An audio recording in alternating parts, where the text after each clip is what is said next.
Hello, welcome to the Hoop Collective podcast. We talk about the NBA. Here we are in 2025. Joining us from Clear Lake, California, where he spent the holidays and is soon off to see the Warriors host the Philadelphia 76ers on Thursday night, is Tim Bontemps.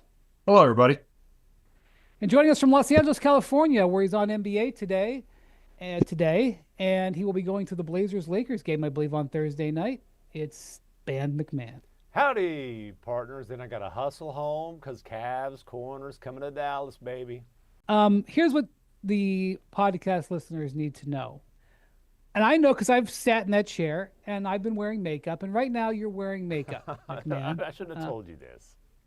Well, but we're honest with people on the pod, right?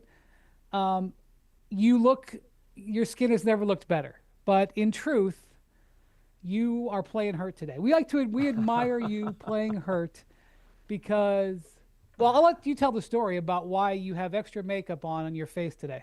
Listen, you should see the other guy. That's all I'm going to say about that. No, I had a good time on New Year's Eve after the Oklahoma City win over the Minnesota Timberwolves. And maybe I wasn't operating 100% yesterday as I'm taking an Uber to the airport. I'm getting out, I'm tipping the guy, so I'm looking down, and that back door's going up, and bop, I walk right into it. I had to walk in. I got a cut across my nose right here, the bridge of my nose. Dude, I had to walk in the airport bathroom, and this thing was bleeding pretty good. It took me 2 or 3 minutes to get the bleeding to stop, and so I got here bright and early, which is a good thing, and went in and asked our magicians in the makeup room, hey, I've got a real challenge for you. Can you work with me? And so I'm just thinking, this, being at DFW Airport on New Year's Day morning, and seeing some of the things there, and you're seeing this guy sitting over there, blood pouring out of his face, like bloodshot eyes. You're like, oh, look at that poor bastard. I wasn't. The eyes weren't so bad. The nose wasn't great. He's playing hurt, playing through it. We respect it. Yes. So we've got a couple of interesting games on Friday that we should talk about. First off, the Cavs are indeed in Dallas, where Luka will not be there. But the Cavs will be riding an 8-game win streak, and we'll have had the Cavs played New Year's Eve and stayed over in Los Angeles and had Wednesday and Thursday off. So we'll see. And that's at the end of the road trip. We'll see where the Cavs are. When they get to Dallas, because the only time they've lost in the last 5 weeks was on the second night of a back-to-back in Miami, where they were a little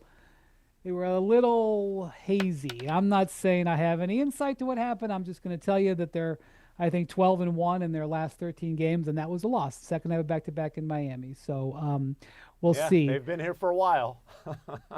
Yeah. So, but the Cavs have won. They started the season 15-0, and that was impressive, and it caught everybody by surprise. And then they lost 4 out of 7 or so, and it's like, okay, things are coming back to earth. This stretch where they've won 11 out of 12, or maybe it's even 12 out of 13. I think they were 12-1 in December, so I think it's 12 out of 13. I think has been significantly more impressive than the 15-0 start. And, they've had some fortune. They played Milwaukee right after they'd won the cup, and Dame Lillard didn't play in that game. They caught, Philly's been one of the hottest teams in the league, one of the hotter teams in the league, not one of the hottest, but they've been playing really well. Although they totally, biffed it at the end of the game in Sacramento on Wednesday. Maybe we'll talk about that later. But they've been playing really well. But one of their recent losses was in Cleveland. It was the second night of a back-to-back, and Joel didn't play. They are facing the Mavericks on Friday. Luka's not playing. So they've caught a couple of things in their advantage. They did play the Lakers on the second night of a back-to-back, and LeBron had 4 or 5 days off, and they overcame that. But in this last 12 games, the Cavs rank number one in the league in offense. They're the number one offensive team in the league this year, but they're number one in the last 12 games. They are number two in defense, which is probably the most important aspect of this, is that when they were winning a little bit earlier this season, they weren't playing elite defense, which is the way they've played the last couple of years. And specifically, their 3-point percentage defense, they were 28th or 29th, 15 or 18 games into the season. So they were something like 15-1 or 17-2 or something like that. But they were like not defending the three well. And I've listened to Kevin Pelton's explanations about how 3-point defense can a lot of times be, fortune or luck based, because you can play the same level of defense and one night give up 33% and the next night give up 55%. And so there's, especially in smaller sample sizes, 3-point percentage defense can be a little bit, it's not really a good grade on how you're actually playing. But the bottom line was, I was a little bit skeptical that some of their record was a little bit smoke and mirrors because their 3-point defense was so poor. Well, over this 13 game stretch, I believe they're fifth or sixth.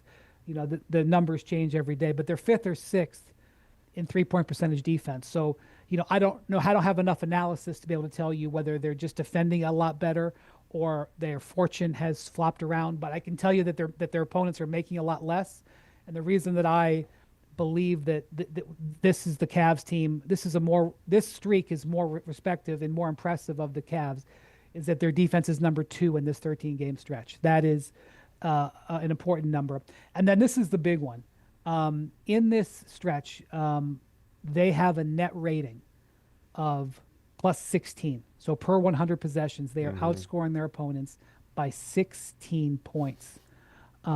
It's plus 12 something for the year.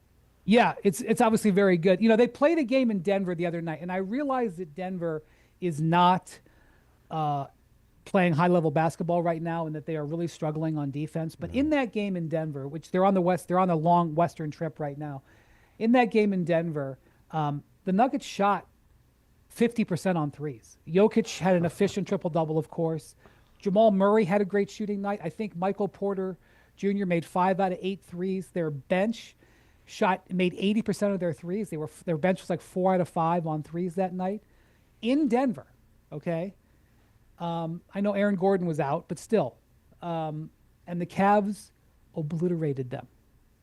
And Michael Malone came out after the game and just gave them a Valentine. He was like, they move the ball, they move their bodies.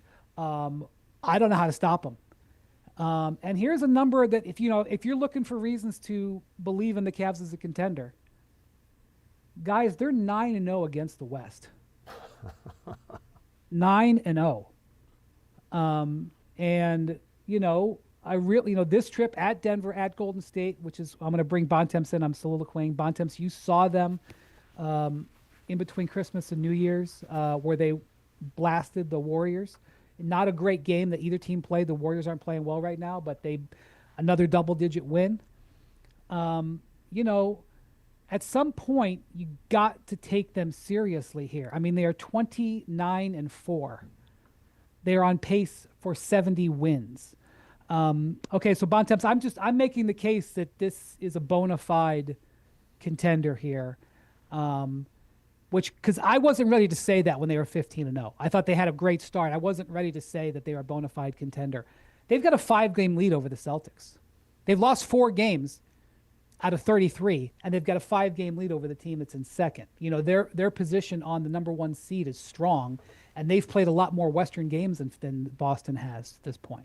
So, Bontemps, that's my case over here in Cavs Corner about the way the Cavs are playing. Yeah, I mean, look, I think the funny thing about this stretch is none of these teams they've played have been at full strength. And USWB. No, but I mean, look, it's like you mentioned the game the other day against the Warriors. They didn't play well in the game. The Warriors missed every shot for about 2 quarters in a row, and they go on to win by 20. And it doesn't matter if you're playing all these teams without guys if you're winning every game by 20 or 25 points, because that's what you're supposed to do when you're playing all these teams when they're missing players and you are a championship contending team. So And the bottom line is the data at this point shows that they're that good of a team. They're on pace to win 72 games, not just 70. And look, I'm going to be in Cleveland for Cavs Thunder next week. The two teams are about a combined 1,009, and I think currently have win streaks going into Friday that add up to about 20 in a row, because we don't count the championship game of the NBA Cup. So the Thunder losing that game can be, that's right, that one could just be set to the side. And they play the Thunder twice in the next 2 weeks. And, whether obviously Chet Holmgren isn't playing in those games, but the Thunder are a dominant team, and those are going to be two fascinating games to see where the Cavs sit. And I think coming out of those two games, in an 8-day span or 9-day span, I'll feel a lot more strongly one way or the other about where I think the Cavs sit overall. But the bottom line is this team is 28-4. Their net rating is up around 12. They're crushing everybody they play.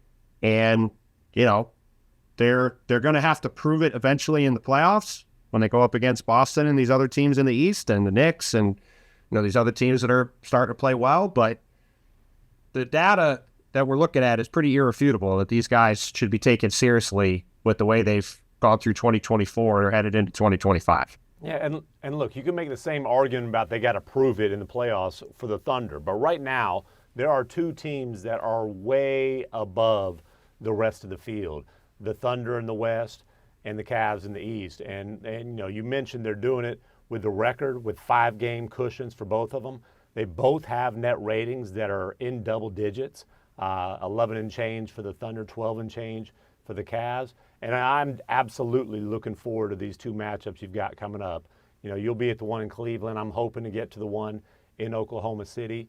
And, it's this unbelievable, efficient offensive machine the Cavs have built, which, let's be honest, none of us thought was going to be the case. But they are a high-volume, three-point shooting team, despite playing the two bigs together and the ball's moving, they're sharing the load, versus the best defense by a country mile in the NBA right now, despite not having Chet Holmgren. Shea was going down the list of the Thunder's on-ball defenders, and he fully admitted, he's like a distant fifth on this team, and he's this really good defensive playmaker. But I'm excited to see how Donovan Mitchell and Darius Garland deal with Lou Dort, Cason Wallace. We'll see if Caruso is healthy at that point. Those two games are absolutely like circle on the calendar. It's interesting you say that. Well, first off, I want to say, just for point of comparison, I don't know if you heard, but the Thunder actually lost a game about 3 weeks ago or 2.5 weeks ago, but it was nullified from the NBA record. I saw it with my own eyes. I can't find it now. The Thunder are technically on a 12-game win streak, although they've actually won. They're actually 12-1 in that stretch. The Cavs are 11-1. So, okay, forgetting that game against the Bucks because it doesn't count in the standings, which is odd, but whatever. Over the last 12 games, as I said to you, the Cavs are number 1 in offense, number 2 in defense, and plus 16 in net rating. Over that same 12-game span, the Thunder are number 1 in defense, ahead of the Cavs. And by the way, the difference between the Thunder at 1 and the Cavs at 2 in terms of points per possession is the same difference between the Cavs at 2 and the Bulls at 15. So I'll say that again. The Thunder in the last 12 games, the difference in between them and the number 2 Cavs on defense is the same as between the Cavs and the Bulls at 15th. So as you said, that's the country mile. Mm-hmm. In that stretch, the Thunder are 6th in offense, and the Thunder's net rating in that stretch plus 15.1. So the Cavs is 16, the Thunder is 15. They're both very dominant. But the reason I'm interested in these matchups is something that Giannis Antetokounmpo said. As I mentioned a little bit earlier, the Bucks played the Cavs and Thunder back-to-back games. There were 2 days in between, but the Bucks played that game, and you may remember Giannis dominated with the size matchups. Giannis then played against the Cavs on Friday. I believe the NBA Cup final was on Tuesday. They played the Cavs on Friday. The Cavs blew them out, beat them by like 25 points. And Giannis, after that game, said that playing the Cavs and playing the Thunder is completely different because of the Cavs' size. that they give him. And I mean, this is a commentary maybe on the Bucks matchup more than the league, because obviously the Thunder are awesome on defense. Well, The and a Cavs commentary on the fact that the Thunder have been doing this with not 1 second this season with Isaiah Hartenstein right. and Chet Holmgren playing together. And if they are Right. able to do that, and they already have the best defense in the league, imagine how good they'll be then. correct, but I don't think Holmgren's going to be back for the 2 games against the Cavs. No. And so the Cavs play very big. In fact, that game against the Bucks, they started Dean Wade at 3, and so, the Cavs have 4 starish players that they start in their starting lineup: Darius Garland, Donovan Mitchell, Evan Mobley, Jared Allen. Mobley and Darius Garland are all-star contenders. Donovan should make the team. Allen's been an all-star in the past. Who they use as their 5th starter, they can change based on the matchups. Sometimes they can go with Isaac Okoro. Sometimes they can go with Max Strus, who actually hasn't started yet this year because he just started playing. Sometimes they can go with Dean Wade, who's 6'10". In that game, they started Dean Wade, and so they started 3 guys 6'10" and above. When they had just played the Thunder, where there were stretches where they didn't even have a single guy that tall on the court when Hartenstein went to the bench. Anyway, Giannis was talking about how vastly different it is to play against the Cavs defense as it is to play against the Thunder defense, because of how big the Cavs are and how much trouble that the Cavs give him versus the way the Thunder give him. And that's one of the reasons the Cavs are 3-0 against the Bucks this year, in part because of that tremendous size.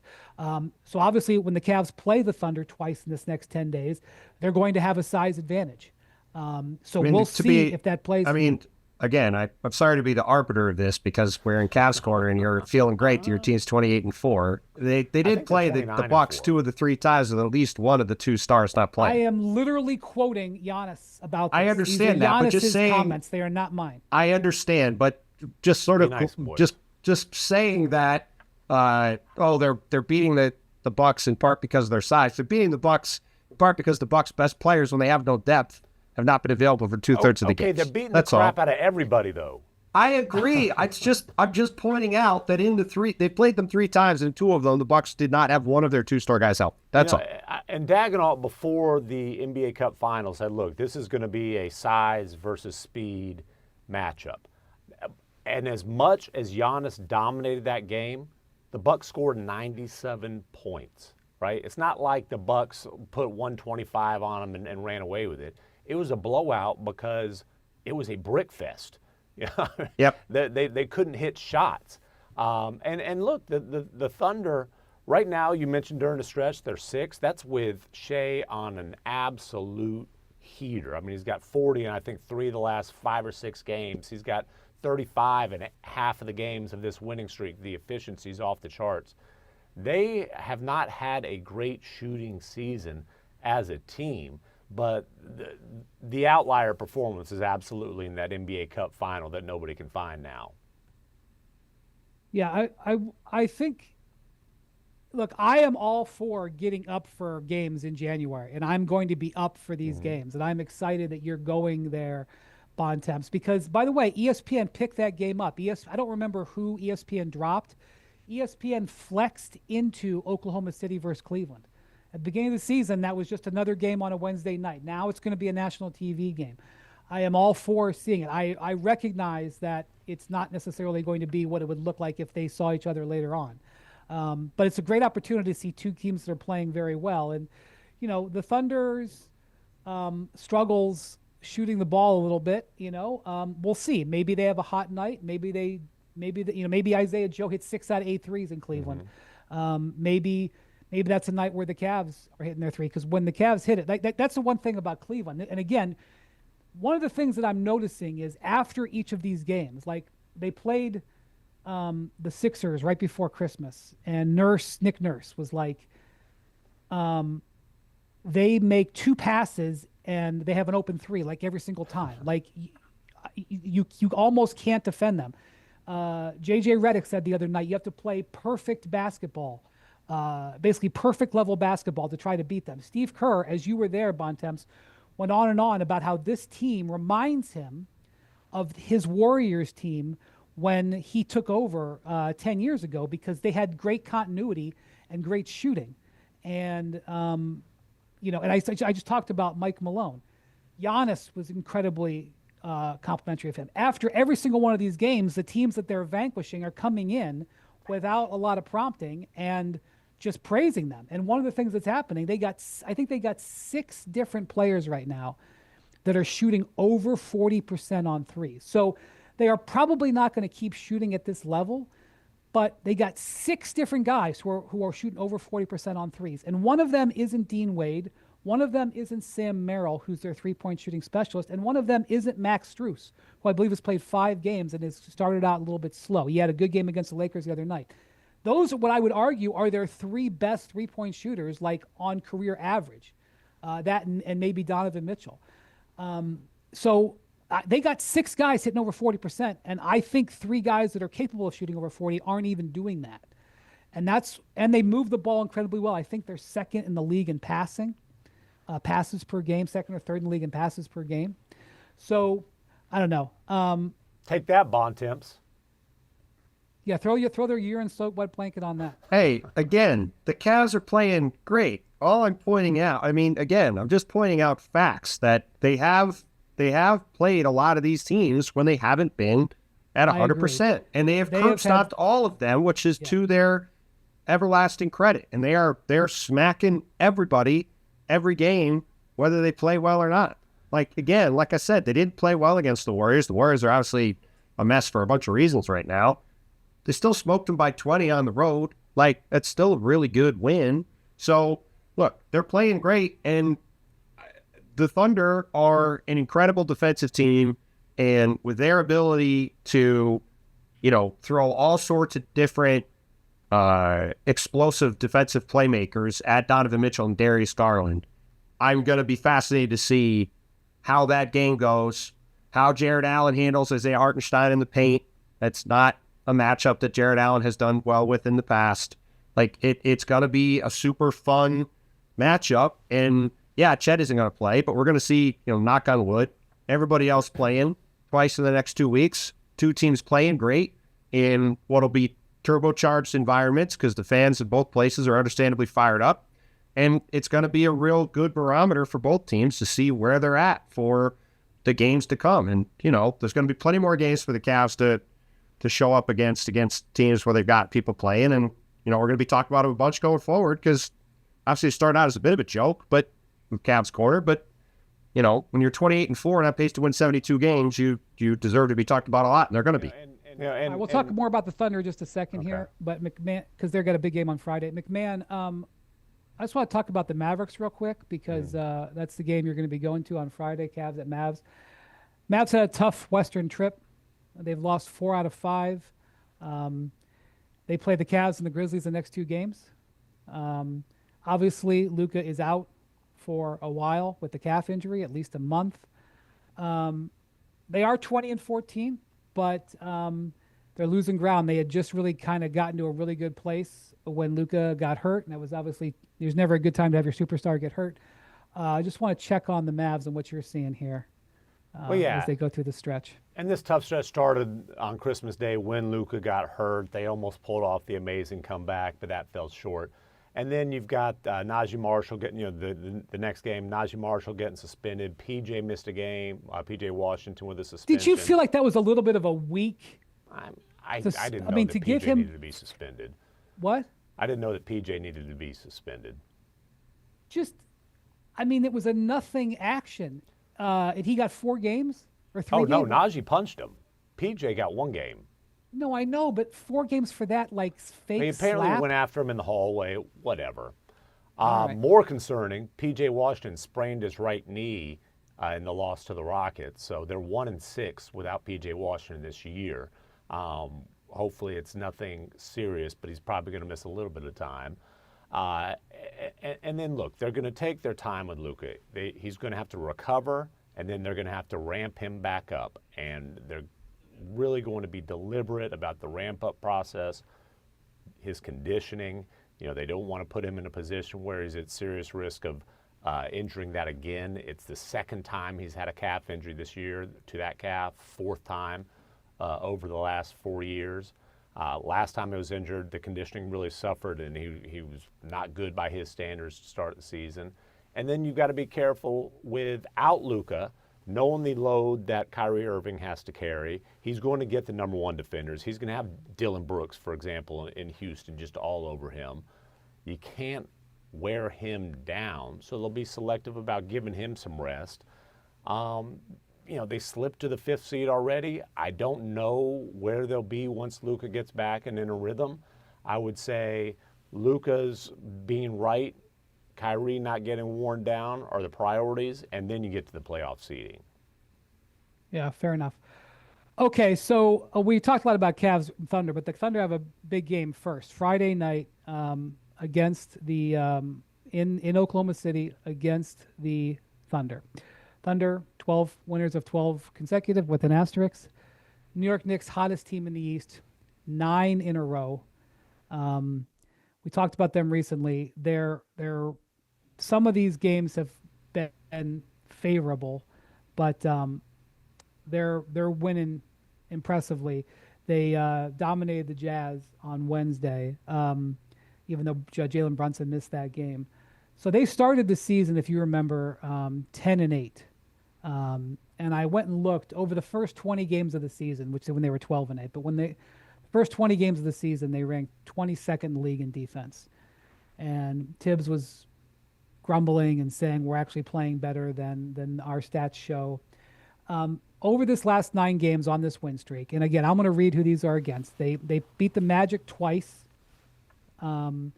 which that was without Banchero and Franz Wagner in there. They beat the Wizards twice. Like I said, they beat the Jazz. They beat the Pelicans, who are 5-29 at this moment. We're not exactly talking about a murder zone competition here. Hey, They beat beat the 3 of us and 2 guys off the street might be able to get a couple wins in that stretch. They beat the Raptors twice. The Raptors had lost 11 games. That's, in a by row the way, I in that think stretch. that's 8 games, man. I think that's 8 of the 9 games we're counting up to so far. Well, some of this goes back. And the Spurs on Christmas Day was an awesome game. Yes, Yeah. that was an incredible game. That's the one other game. Yeah. That was Well, an incredible game. some of these games I'm going back to earlier in December because they were 13-8. Now they're 24-10. Anyway, they're 17-4 in their last 21 games. They've caught a favorable stretch of schedule, but they've been winning those games. And in that stretch, in this 9-game win streak, and I know that I keep defaulting to defensive rankings, but I'm telling you, you want to know how you win in the NBA, you defend. You may be able to have a hot month not defending. You may be able to get a good playoff seed not defending, but history says if you don't defend, you ain't going to win. And in this 9-game win streak, the Knicks are 3rd in the league in defense. So I just told you the 3 hottest defensive teams in the league, Thunder, Cavs, Knicks. Guess who's the hottest teams in the league? Thunder, Cavs, Knicks. Ooh. Update those cat rim protection stats, baby. So Cat is obviously playing great, and Will Hardy, the Jazz head coach, friend of the pod, he had some interesting comments about Karl Towns after the game on Wednesday, because Towns had a 30-20 game on Wednesday without Brunson in the lineup, and he said, people pay way too much attention to Karl Towns' 3-point shooting. He said, the way you hear the discourse about him, you think that all he's doing is chucking threes, and he's like, but that's just not true. That I've game planned against Towns for years now, and in fact, it's one of the big things that happens in the league is that, or even with the players, is that they overreact to Towns threes, and they get up on him and they let him put the ball on the floor, and they fall for his pump fakes, and next thing you know, he's getting to the line and all this stuff. And, he said he scored 31 tonight and he made 3 threes against us. He goes, I wish he would have taken 10 pick and pop threes, but he doesn't play that way. And it's true. Towns is averaging 5 threes a game. Last year when he played for the Wolves, he took 5 threes a game. He took the same number of threes a game last year as Naz Reid did. And so he's more than just shooting threes. He's playing very effectively inside, and he's leading the league in rebounding, I believe. So they're getting what they need from Cat and Bontemps. The Knicks are in 3rd in the East and putting distance on the field behind them, and really right where we thought. We didn't really see the Cavs as being 2nd, but we kind of thought the Knicks would be there. And like I said, they're 24-10 and doing their thing and starting to defend. Yeah, I mean, look, the Knicks are we'll see about the defense and how real it is when the schedule ramps up a little bit. But I said going back to the summer when they made, or the end of the offseason when they made the trade, like they made this trade because if you have Karl Towns, you have the ability to have the best offense in the league, which I think they're either the best or second best. Those two at Boston have been the three best offenses in the league all year. And the goal is to defend enough that you can be some facsimile of what the Nuggets were when they won the title, where Denver, I think, was 12th or 13th in defense. And that was enough to go with an incredible offense to get to the finish line. And the other thing is they built a team where they were going to have the best starting lineup in the league and have those guys stay healthy. And so far this season, those guys have all been on the court virtually all the time. We saw Jalen Brunson and Deuce McBride sit out the Jazz game, but so far this season, they've played 34 games. Brunson's missed 1. Josh Hart's missed 1. Karl Towns has missed 2. Mikal Bridges obviously has never missed a game. And OG Anunoby has never missed a game. So if their starting 5 is going to... has not missed a game this year. He's right, yeah. I mean, OG hasn't missed a game. Yes. Bridges OG hasn't missed a game this year. So if those 5... If you'd said before the season, we're going to be on January 2nd, and those 5 players were going to have missed a combined 4 games, you're going to assume the Knicks are going to have a great record. And that also takes into account that Miles McBride, who's an elite 6-man, has missed 6 games. So between all of them together, they missed a combined 10 games. If you'd said that before the season started, you would have said the Knicks were going to be off to a really good record. So I think things have come together really well for the Knicks. They're in good position. However, let's see if the health can hold up for these guys. And again, starting with this game against the Thunder, you look through their schedule in January, they have the Thunder at home in a week, which another game I'll be at. I'm excited to see. They have the Bucks at home. They play the Sixers, who are now healthy and playing better. They play the Wolves. They play the Grizzlies. They play the Nuggets. Like this month, we're going to see some real tests against some of these other elite teams, and then we'll have a better sense of the defense. But, look, the Knicks are having the season come together like they want, and, like the most interesting thing would be over the next couple of months will be where this top of the East sits and what these second-round matchups potentially look like, because there's some very interesting mixing and matching you could do between these various teams if they play, and it'll be interesting to see how it lands. Yeah, the most important thing that's happened over the last month for the Knicks, I don't care what the level of competition was, is Mikal Bridges has gotten rolling. I mean, he's been awesome in those games. The story line, which was legitimate at the time about, this shot looks broken, he's in a funk, like, what did they trade for? That stuff is in the past. He's the guy that they were hoping to get when they traded for him. And Cat has been the guy they were hoping to get really all season long. And that thing clicked pretty quickly. And he's been playing at an all-NBA level. I mean, the guy's putting up like 30s and 20s on a regular basis. I talked to some folks around the team, and they pointed to 2 things that have been really good for them. One, Bontemps just mentioned. They're, as of right now, their starting lineup, their top 5 guys, has 4 of them, which is Josh Hart, who, by the way, had a triple-double against the Jazz. As a quick aside, the Jazz in back-to-back games allowed a triple-double, as in both Westbrook and Jokic had a triple-double in the same game. And then on Wednesday, they play in New York, and they allow a 30-20 game to Cat and a triple-double to Josh Hart. Right now, if you want to put up some numbers, schedule the Jazz.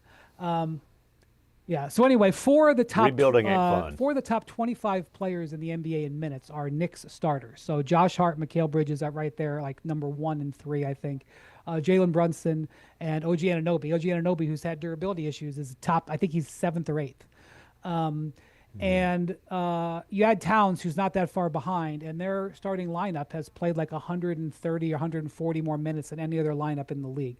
So one thing that folks within the organization are saying is that because they had such a continuity challenge where their whole team, 2/3 of their starting lineup was new and they were retrofitting stuff,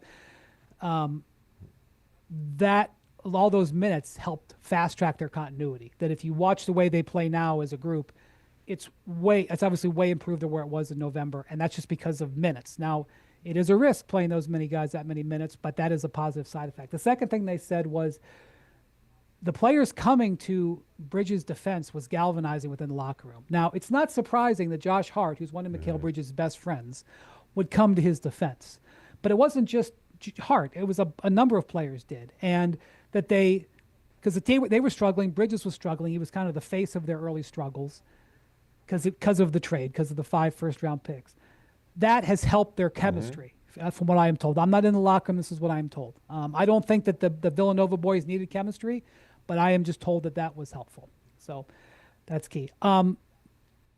By the way, the first batch of All-Star voting was released on Thursday, and people, I think, are watching the Thunder because there was a couple of things that surprised me in this first batch of voting. I don't know if they surprised you, Bontemps. One of them was that Shai Gilgeous-Alexander is leading all guards in the Western Conference in votes, and Steph Curry is third. Yeah, that one was interesting. And look, Shai should be leading, but we all know this is a popularity contest. Also, Ant Edwards was fifth. So Shai has more than twice as many votes as Ant. Luka, that part's not very surprising to me because this is exactly how it went last year, where Kyrie and Ant were a distant 4th and 5th. And, last year, Luka was by far the leader in fan voting, but Steph was only about 100,000 votes ahead of Shai last year. And that was before the Thunder were back this year playing this way. Shai is a top 5 MVP candidate again. The Warriors have taken a bit of a step back. Steph's numbers have taken a bit of a step back. So, look, I think there's a very real chance Steph's going to start anyway, because I wouldn't be surprised if in the next round of voting, Luka's numbers drop a little bit, given he's currently not playing. But it was surprising to me when I initially looked at it to see Steph third, but then I went back and looked at last year's voting and was like, well, this seems like sort of a natural evolution of things, along with, LeBron went from leading last year to being third in front court voting, which is also, I think, sort of a natural evolution of things for both guys. So I mean, it's a great feather in the cap for Shai, and it's an indication of his popularity. He belongs there. He was second in the MVP voting last year, but to have him ahead of Luka, ahead of Curry, it's just the first batch. Things change, obviously. Also, how about friend of the pod, Norm Powell, making it into the top 10? He's not going to get voted in, but he makes it into the top 10 of the All. Norm Powell has never appeared on the All-Star voting to leaders. He's having the season that merits it. I mean, it gives me hope. It gives me hope for NBA fans that they're voting for basketball. Norm Powell. Listen, he got the pod bump. Why do you think he's in 10th? Well, I think he has done some extra media with the hope of getting all-star attention, and I think it's working. And that made me very happy to see, number one, that the Clippers are getting recognized because they're really having an overachieving season, and Kawhi is, nearing a return. So we'll see. In the Eastern Conference, MacMahon, Bontemps was not surprised by this at all. I was surprised.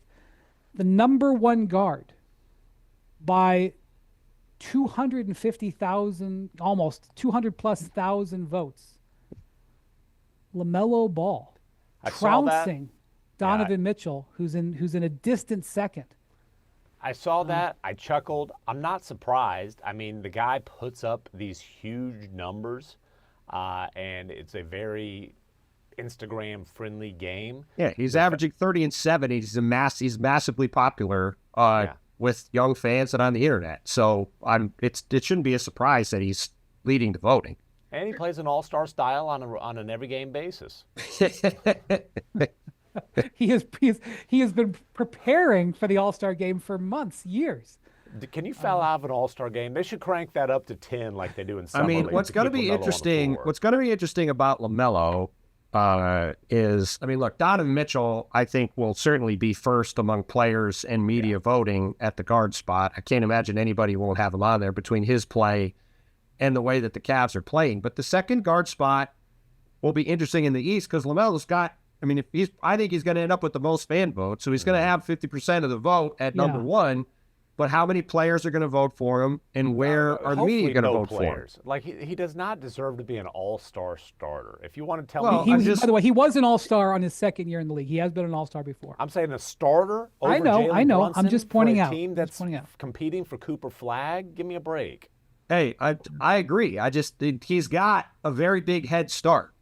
So, you know, it'll be interesting to see where that lands. But because I think he's going to end up first and have half the vote in his corner right off the bat. So, you know, and look, that whether LaMelo starts or not, you know, the bottom half of the East All-Star voting is going to be interesting. I was talking to Tristan Thompson in the locker room after the Cavs game, and he, not surprisingly, was stumping for his young guys, Darius Garland and Evan Mobley, to both make the All-Star team. And like, you know, you've got a lot of guys on the Celtics who are really good. You've got a lot of guys on the Cavs who are really good. You got a lot of guys on the Knicks who are really good. You've got Giannis and Dame. Like, that's already a bunch of players for not that many spots. So only 12 spots. Yeah, so it'll be interesting to see how it shakes out. I was surprised, and again, this heartens me. Paolo Banchero, and I realize Banchero is a forward, and Jalen Brunson is a guard, and so you're voting on different kind of ballots. But Paolo Banchero has more votes than Jalen Brunson. I don't know if that's. I just think hearten you? Because people noticing Paolo's game. I know he's hasn't played. I mean, it's odd he has that many votes when he's played 5 games. I agree, but I like that people know who Paolo is. Do they know he's not playing?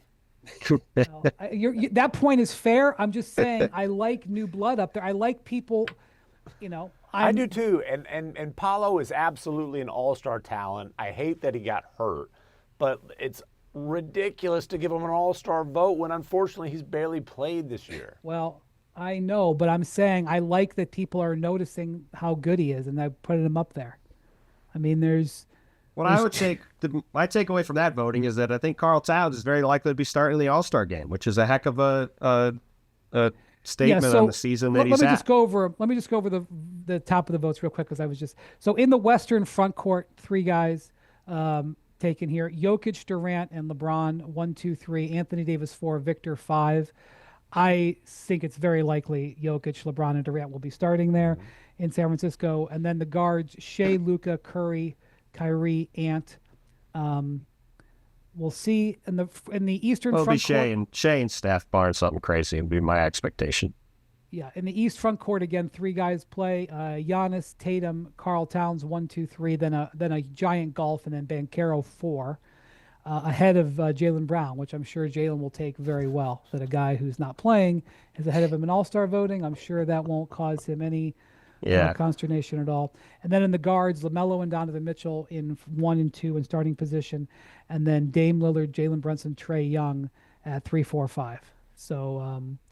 And Cade Cunningham at 6. So that's he's having a good year. I don't think he's going to make it, but that's good. So sympathies to Jaden Ivey after that injury. Speaking of the Pistons, by the way, that was brutal yesterday. He's having a great year. Yeah, the Pistons announced he broke his leg. You know, terrible situation and a freak injury. I think it was a Cole Anthony who landed on him. Mm-hmm. You know, it kind of reminded me that the injury wasn't as severe as Gordon Hayward's injury, but just you see a guy break his leg on the court. Just that stinks. It was just a freak He's been playing situation. so well too. Yeah, he was having a really bounce back year. The Pistons are having a bounce back year, so that's unfortunate. But Cade has been a positive story there. Before we go, I think we should talk about the Kings, because since we last did a live podcast. I say a live one that posts the next day. They fired Mike Brown, the first coach to get fired this year. MacMahon, let me ask you something.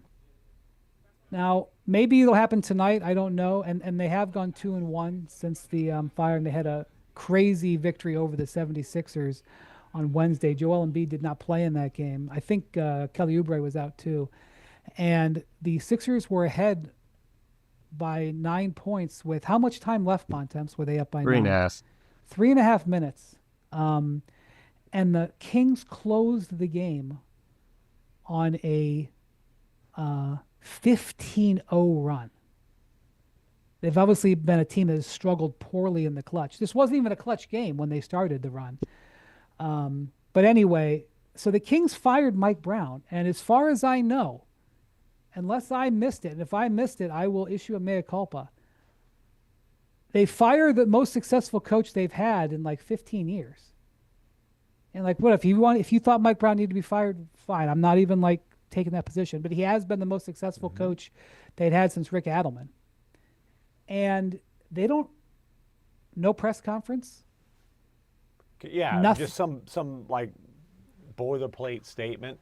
And somebody's got to talk. Like, there has to be accountability. And if any franchise knows how to do a press conference after firing a coach, it should be the Sacramento Kings. Like, they do this every other week, it seems. And look, like you said, Mike Brown, coach of the year a couple years ago. You can say, oh, they fell off last year. They won, I think, 2 fewer games. This year was a real struggle. Whatever. You make the decision to fire the guy, clumsy as hell, letting him coach practice, letting him do media, calling him on the way to the airport, whatever. He's fired. Explain yourself. Explain the vision for the direction of this franchise. And what they've done is they have let De'Aaron Fox twist in the wind here. And De'Aaron Fox is being adamant as can be. He talked to our colleague Ramona Shelburne. You know, he tweeted about it. I did not get Mike Brown fired. Well, whoever made the decision might want to stand in front of some cameras and microphones and back that up. I would go so far as to say he's been on a campaign to make it known that he didn't have anything to do with this.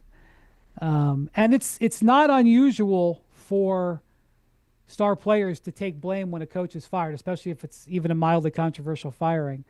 And it's not unusual for the player to deny culpability.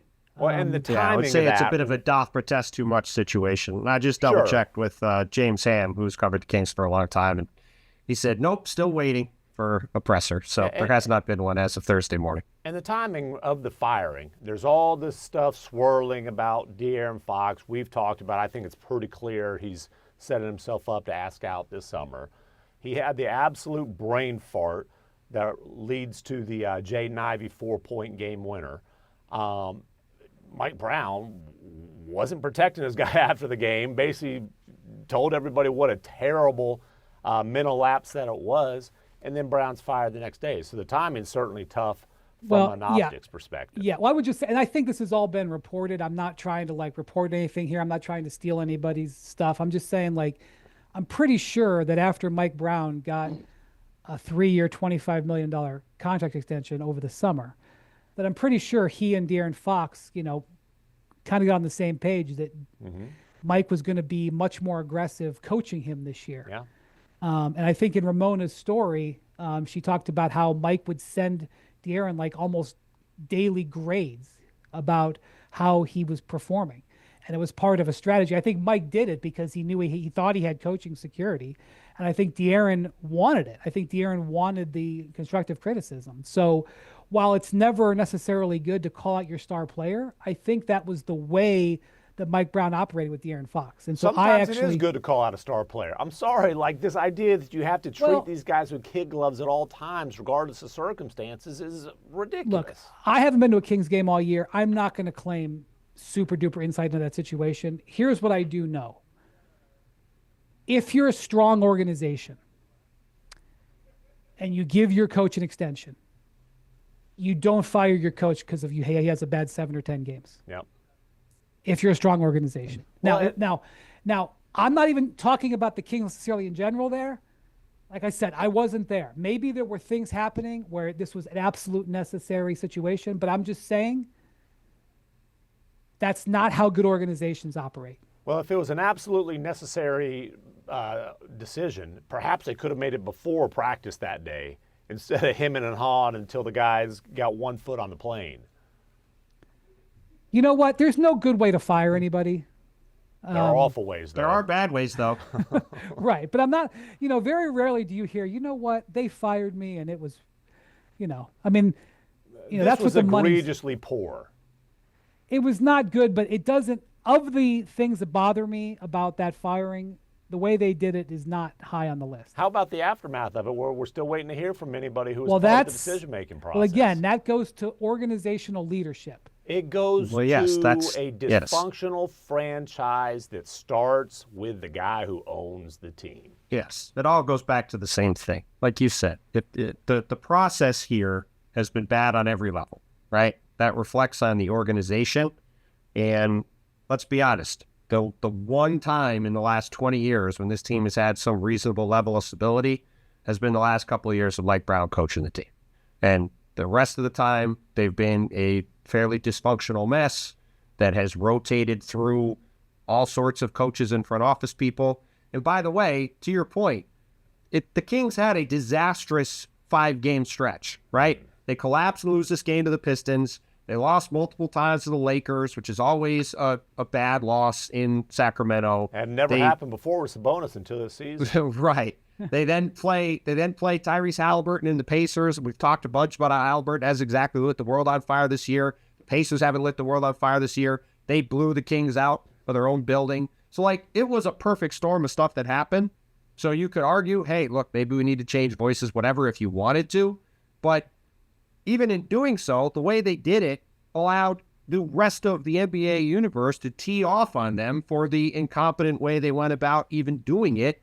And they now, since, to MacMahon's point, have left everybody just flapping in the wind with no explanation publicly of why it happened. Well, and if you're trying to convince De'Aaron Fox that, hey, you don't have to go somewhere else to have a chance to contend, the Sacramento Kings, with you running point, are going to have that kind of opportunity. This has not been a part of a convincing argument. Yeah, I will say this. I believe, and from what I know, I believe De'Aaron Fox. I don't believe he had something to do with this. I think De'Aaron Fox and Mike Brown's relationship was strong. That's what I believe and what I've been told. So we'll see. Talking about blowing games at the end, real quick before we go. I want to have a special. Too, brother. What's that? We got cojones factor too. Oh yes, good. Okay, so real quick. Okay, but before I have to give special mention to the operation in Brooklyn right now. So they are playing the Bucks on Thursday night. We're recording this on Thursday. I don't know what's going to happen in that game. Keon Johnson's going to get a lot of shots. I can tell you that. I will tell you that the Bucks or the Nets, since they were 10-15 when they traded Dennis Schroeder. Okay, they are 2-9 since. I suspect they will be 2-10 after they play the Bucks, but I don't want to make an assumption. That's how you get in trouble. They already beat the Bucks. One of those wins was against the Bucks. Okay, fair point. I'll take it back. Don't like the Cavs. The Bucks are missing their star players in the games. Okay. All right. Bontemps, I was quoting what Giannis, the two-time MVP, the reigning... Just relax. Just relax, okay? Just NBA relax. Cup MVP Just said, relax. We've had a fairly bicker-free pod. The Cavs are having a great year. Just relax. All right. So I'm just saying, you're talking like it was my Just move on. position. It was Giannis's quotes. All right. It's a new month, which means the old month's cojones have to be examined. Oh, wow. And that's what you specialize in, MacMahon. The floor is yours. Listen, 8 years in college, but I ain't a doctor. Okay, honorable mention. We mentioned him before a couple times. Shout out to Jaden Ivey, the 4-point game winner, and get well soon. Obviously, you hated to see him go down. All right. To the brass That was ball. an awesome play. We focused on De'Aaron Fox, but the guy hitting the shot and getting fouled on the road, pretty good. Cool as could be. The brass balls. A man who paid dearly for his cojones performances. Santa Claus. Thank goodness he's got all that Sprite money because the NBA is trying to take it all away. But let me tell you. So he's up to like $150,000 in profanity fines this year or something like that? Over 200, but one was also ref ripping. So I don't know how you factor that in. But this last one was $100,000, and there was 2 S's and an F. And it was on like the live walk-off interview on the Timberwolves broadcast. So it was a little bit tough. By the way, when I went into Oklahoma City locker room, I was the only reporter in the Wolves locker room, and it's like, man, I don't want to talk. I don't want to talk. I said, Ant, it's just me. I got a real good delete button. If you drop any bombs, then I'll delete the cuss words. He's like, all right, come on. And we talked for like 6 or 7 minutes, and it was G-rated, not a single cuss word. But back to the Conies. I'm telling you, Ant is one of the treasures of the league. And I hope he never changes. I hope he just gets a little more selective. You can bring your ass. That one's okay. NBA loves that one. Hey, if it's on Netflix with the NBA commissioning it, that's all great too. But you got to pick and choose the 4-letter opportunities. Okay. Now, clutch stats weren't great this month. 16 points, 5 of 17 shooting, but boy, did he come through late. Christmas, that lead went from 28 to 2. Ho. It would have been bad news for the Wolves to blow that one because they'd lost 3 in a row coming in. And gets one to go off the glass late, right after it got down to 2. By the way, since you brought up that play, what blew me away, and I know that things have been going poorly for the last like 7 or 8 minutes before that, but the ease at which he made that basket. Yeah. I was just like, that was like Jordan-esque, yeah, the way he developed that shot. It was amazing. And then he drives for the dagger, and then afterwards, we're talking to him, and he says, I ain't trying to be ignorant, but like, just give me the rock and let me figure it out, And it's like, that worked in the last like 65 seconds, 70 seconds, but the 11 minutes leading up to that, it wasn't working so hot. But the Cojones were there. Then he follows that up, hitting that game-winning step-back 3 in Houston, and they came back from double digits like in the last few minutes there. He also had a great and-one drive right before that, and then had a 6-figure walk-off interview. So there's no cash reward here, unfortunately. We can't help make that money up. But every time there's a commercial break, he's on there, so I think he can cover it. All right, boys. Silver medalist. The NBA Cup might not count in the regular season standings. I thought Ant was a silver medalist. No, he was the brass ball. It was the brass. Jay Nivey's got honorable mention. Yeah, okay, sorry. I want to shout the guy out. Got it. Okay. The NBA Cup Finals doesn't count regular season, but it does in the Cojones factors consideration. There's money on the line, and Giannis went and snatched that. Also just had a great clutch month. 18 points, 11 rebounds, 2 blocks, plus 18 in 24 clutch minutes. The block on Capella. That's pretty good. Yeah, how about that block on Cabela? Made you flash back to the finals. One of the most against, iconic moments in NBA Cup history, that block. Absolutely. So an NBA Cup MVP, he can add this trophy right next to that one, and on the mantle. I'm sure it'll be right above the fireplace there. All right, boys. In Bontemps, this is kind of getting into your turf, so I'll let you elaborate some on this one. But the gold medalist for Cojones Factor Player of the Month. You know who it is? I don't off the top of my head, actually. I thought if anybody was going to be capable of blatant Sixers homerism, it would be you. My goodness, you disappoint me. Tyrese Maxey had an unbelievable clutch month. Oh, 37 true. points. This is not great. This is not great coming off of the game last night that I watched. That was in January. I understand. January I'm just saying 1st. the timing is unfortunate for Tyrese after the way the end of that game went last night. That's all. The USWB. Even Tinkle Tinkles on Cojones Factor Player of the Month. 37 points, led the league in clutch time. 11 of 17, plus 23 and 21 clutch minutes. Nut cutting time, last 3 minutes, 1 possession game, 20 points, plus 13 in 8 of those minutes. Tyrese Maxey, DFW product, Cojones Factor Player of the Month, despite Bontemps wanting to rain Listen, all over he's been awesome, and they have begun to dig themselves out of the massive hole that they're in. We'll see if Steph plays tonight and if Embiid plays tonight in the Bay. But yeah, I didn't realize his clutch stats were that good. So he had a great month. He just won conference. I think he won Player of the Week last week. Had a big game on Christmas in Boston. So Speaking of DFW, well, the other Cavs corner. The Buckeyes are coming to town. Really excited today. It ain't because of the Cavs. It's because of his real team. MacMahon. The Ohio State University. Hook 'em. McMahon, we had a lovely New Year's Day in my house. I tell you what, Texas made it interesting in our house, especially since the IT department's Wow. an Arizona State alum. Well, and I was with the IT department for that game. Well, I know, and you, I believe, are sending money to old Austin way because your daughter That's now a Longhorn. Yeah, I wasn't happy about the Longhorns' victory, McMahon, because it made Cotton Bowl tickets a lot harder. But that's a problem for me now because I am coming to the old DFW next week. The Buckeyes are in the national semifinal. I can't believe it either. Was so down on them Miserable.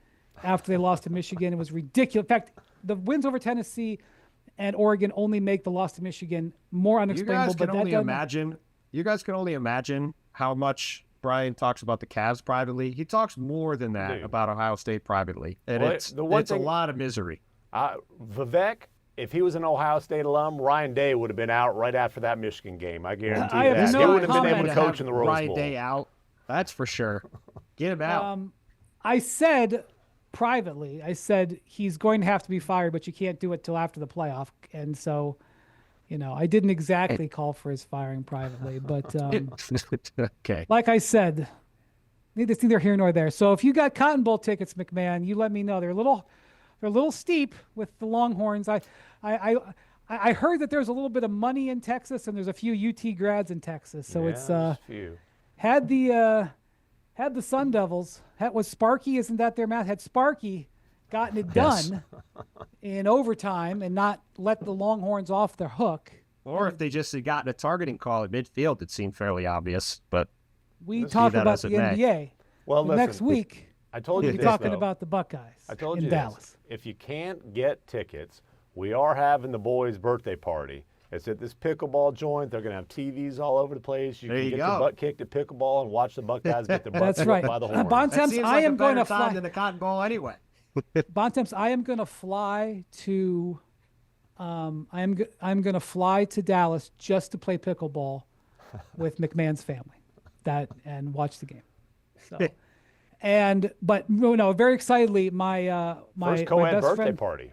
my best friend in the world, who's a huge fan of the pod, and he really not so much a fan of mine, more of a fan of McMahon's. Who isn't?